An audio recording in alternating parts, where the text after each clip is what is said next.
Good morning, everyone. Good morning, Rabbi.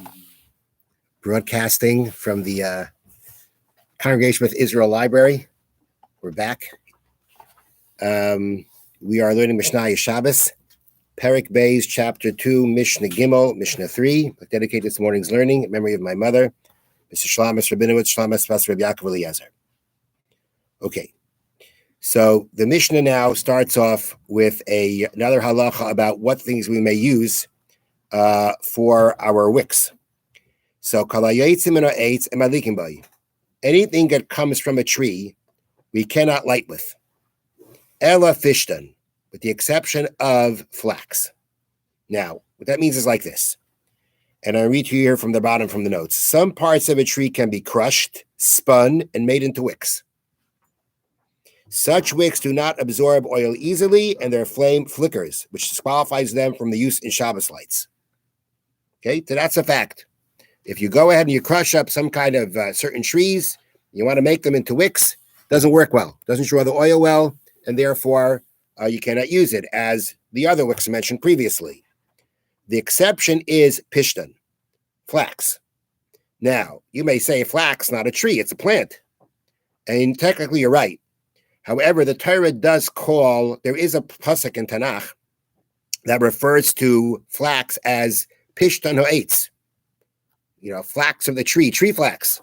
Mm-hmm. And therefore, being that the Torah does refer to flax as a tree, the Tana wants to make it clear that even though tree products cannot be used as wicks, linen, flax, take flax, combed flax, and turn that into a wick, that would work, even though it technically is called an eitz, a tree. And that's because, again, in the sense of practicality, if you take a combed flax and you light it, it'll work. It'll draw the oil. It works as a wick. And therefore, actually, if it's combed flax, you can use it.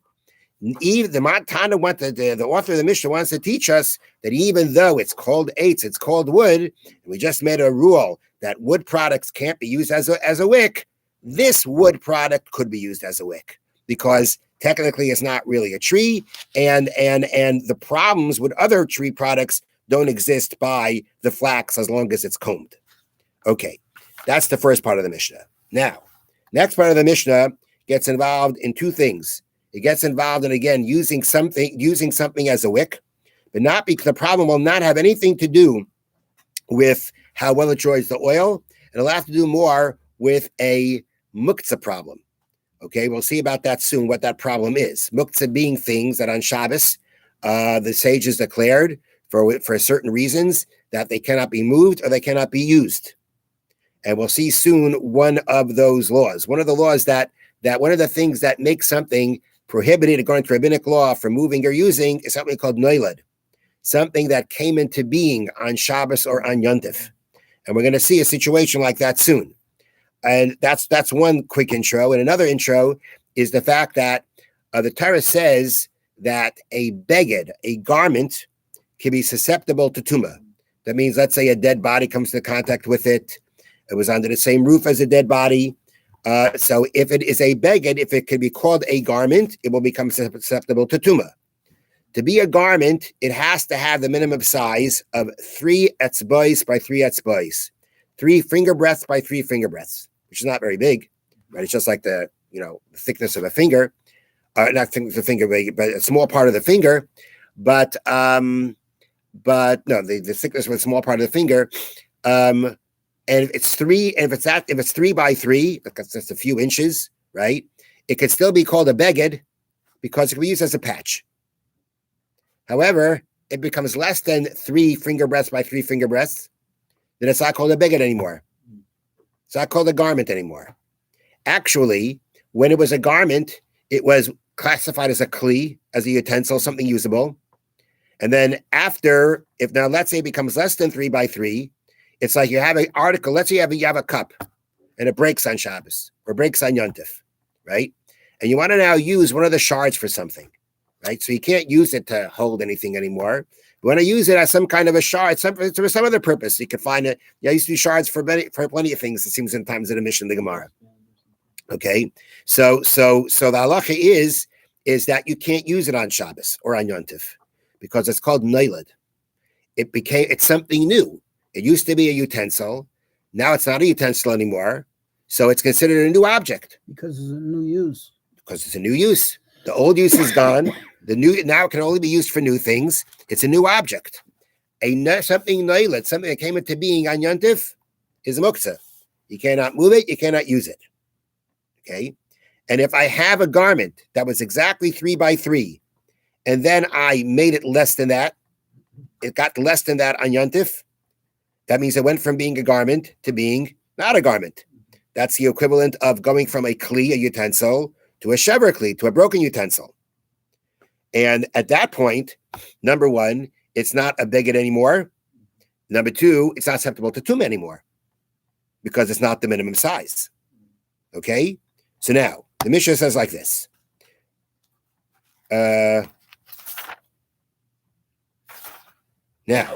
no, actually, I skipped something. I went too fast. I didn't read the next part of the Mishnah. And anything that does come from a tree, does not become tameh as the tuma of a tent unless it is linen, unless it's flax. Now, this means something else. It's like the first Mishnah said that something made from wood, let's say, you can't use it as a wick. Pishtan, you could use it as a wick. Now the Mishnah goes into a different halacha. And that is like this. As we said before, if a person is under the same roof as a dead body, right? So the tumah of the dead body spreads throughout the room. The person in the room becomes impure. The utensils in the room become impure. How about the tent itself? Does it become impure? What? The tent itself. Does it become impure? You're in a house, right?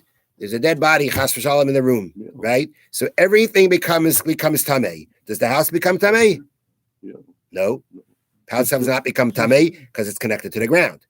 Now, let's say you have a situation where you were to have a, one second. Let's say you were to have,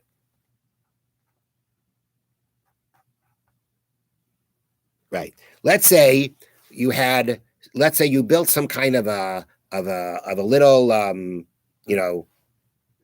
shed. A little shed. But let's not talk about it. It's not considered connected to the ground, right? You built a little shed, right? A movable canopy. Enclosure. Okay, a movable canopy, right? So, and it's made out of wood, and there's a dead body under it, and then you're under it. Okay, so you're going to become tameh. If there's a vessel under it, the vessel is going to become tameh. How about the tent itself? Tent means a covering. How about the covering itself? Does it become tameh? The answer is no. You say no, but It does not become tameh. That's the halacha. Everything under it becomes tameh, but it itself does not become tameh. Isn't it connected to the? It's not connected. Even if it's not connected to, first of all, it's connected to the ground, it for sure doesn't become tameh. Yeah. But even if it's not connected to the ground, the ohel, the tent itself, if it's made out of wood, that it itself does not become tameh. If it's made out of flax, if it's made out of linen, then it does become tameh. If it's made out of wood, it doesn't become tameh. That's what the Mishnah means when it says, and anything that comes from a tree, does not itself become tameh from the tumah of tents, unless it's made from flax. And so again, it's like we're trying to contrast wood and flax. That even though flax is also referred to in the pasuk as eitz, as wood, in some ways will have characteristics of wood, and in some ways it won't. I should say rather, actually in both cases, it's not like wood. Because in the first case, you could use it as a wick. In the second case, actually it'll not be like wood, because in the second case, a wood roof would not become itself tameh, while if the roof was made out of linen, out of flax, then it would become tameh.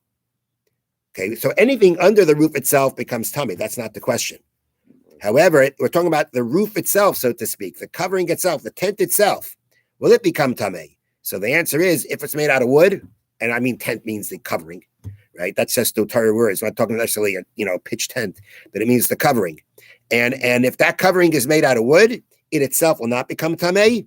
If it's made out of flax, linen, it will become tameh. Next. Another would be Next, we got to move on. Psilas habeged shekip loleiv haba. Now, you have psilas habeged. That means you took a garment and shekipla, that you went ahead and you twisted it, and you made out of it a psila, a string or a wick. V'loleiv haba, but you didn't singe it. So here you did. You took a garment, as we said, and this garment was exactly 3 finger breadths by 3 finger breadths. That's the case. It was exactly that.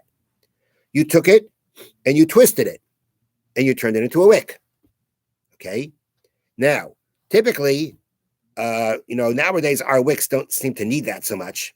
But those kinds of wicks, if you wanted it to light well when you wanted to use it, what did you do first? You singed it. First, you singed it, meaning you lit it. You let it burn a little bit. And so when you actually want to use it, it would light easier. Okay. So in this case, what the person did was like this. He had a garment. He had a piece of cloth, rather. It was exactly 3 finger breadths by 3 finger breadths. He twisted it, but he didn't singe it. Now, were he have singed it, what would he have done to this thing? Turns it into charcoal. He would have, if he had singed it, right, just singed it, then what he have done was he would have now made it less, for sure made it less than 3 finger breadths by 3 finger breadths. That's for sure. Okay? Now, the question is, if he twists it, right? So it starts off as 3 by 3, but now when you twist it, right? Is it 3 by 3? No, it's not 3 by 3 anymore.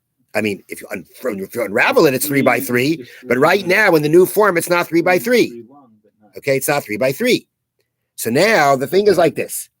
We're talking about that it is on, we're talking about now, the case is that you're doing this on Yontif, that's Erev Shabbos. It's Yontif, that's Erev Shabbos. Okay. And before Yontif, you took this garment and you twisted it into a wick. Because on Yontif, you're not allowed to do that. So before Yontif, you twisted it into a wick. Now, by twisting it into a wick, if we consider it still 3 by 3, right? If we can still consider it 3 by 3, because if you'd unravel, it's 3 by 3. Okay. The garment itself is 3 by 3. Just the way it is right now, it's not 3 by 3, right? Now, if by twisting it into this wick, it's still considered 3 by 3, then when I singe it, right? Then when I start when I start lighting it, the second I light it, and it catches a little bit fire, it's not 3 by 3 anymore. That means it became a shever kli. It used to be a garment. Used to be a utensil, used to be usable. Now that it became less than 3 by 3, it's not usable anymore. Right? It's not usable anymore. So it's a shever kli. It's a broken utensil. It's nailed. It's something new. Okay? Now, the problem is that, all right, well, I go ahead and I light it. And, I light it a little bit. And so now it became nailed. So fine. What's the problem, right? I'll let the fire catch, right? And the wick will light and it'll burn. What should be the problem? The problem is because there's a halacha that when you light the Shabbos candle, you're not supposed to just touch the top of the wick and then let it go down. You have to keep the fire there until the majority of the wick catches. Meaning you have, let's say, your oil or your candle, whatever it is, right? And you got the wick coming out. So you're not supposed to just touch the wick you're not supposed to just touch the wick with a fire a little bit, and then it'll just burn down. You're supposed to keep the fire there by the wick until the majority of the wick that's extending out of the fuel is a flame. That's the halacha.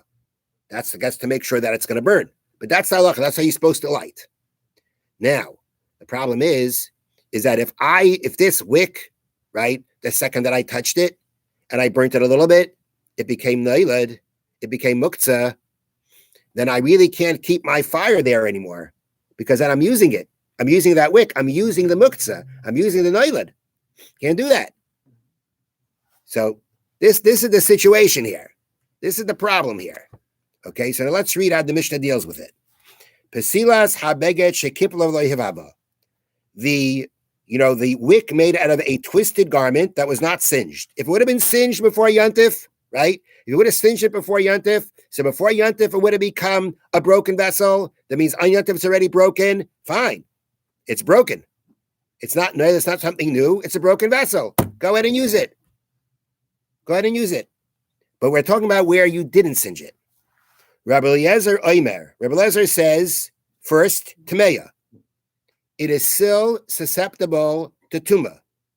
Even though you twisted it, and its present form now, it is not 3 finger breaths by 3 finger breaths. It is still Tameya. That means it's still susceptible to Tumah. If it be under the same roof as a dead body, it would become Tameh. Why? Because when you twist it, you do not now change it from its status of being a garment. It's still considered 3 by 3. It's still a garment. It's still susceptible to Tumah. Twisting it doesn't change it. However, but the result of that is you can't light with it. Because once you start lighting with it, you now break it. You make it less than 3 by 3. It is now considered nailed, something new. It's muktzah. And you can't keep the flame by the wick anymore because that's called using the wick. You're not allowed to use the wick. That's the opinion of Rabbi Eliezer. Rabbi Akiva says, Tahira, no. If you twist that wick into less than 3 by, and now it's not by twisting it, it's less than 3 by 3, it's not 3 by 3 anymore. That means it's not susceptible to Tumah. If a dead body would be in here, wouldn't it become Tameh? That means it's not a clear ready before Yontif. If it's not a clear ready before Yontif, then go ahead and light it. And now you can light it for your Shabbos candles. Because it's not nailed. It's not new. It's not muktzah. Go ahead. Light it the way you should light it. No problem. So basically, we have here a machlokes between Rabbi Eliezer and Rabbi Akiva, and the halacha follows the opinion of Rabbi Akiva. Have a wonderful day and wonderful Shabbos. Thank you.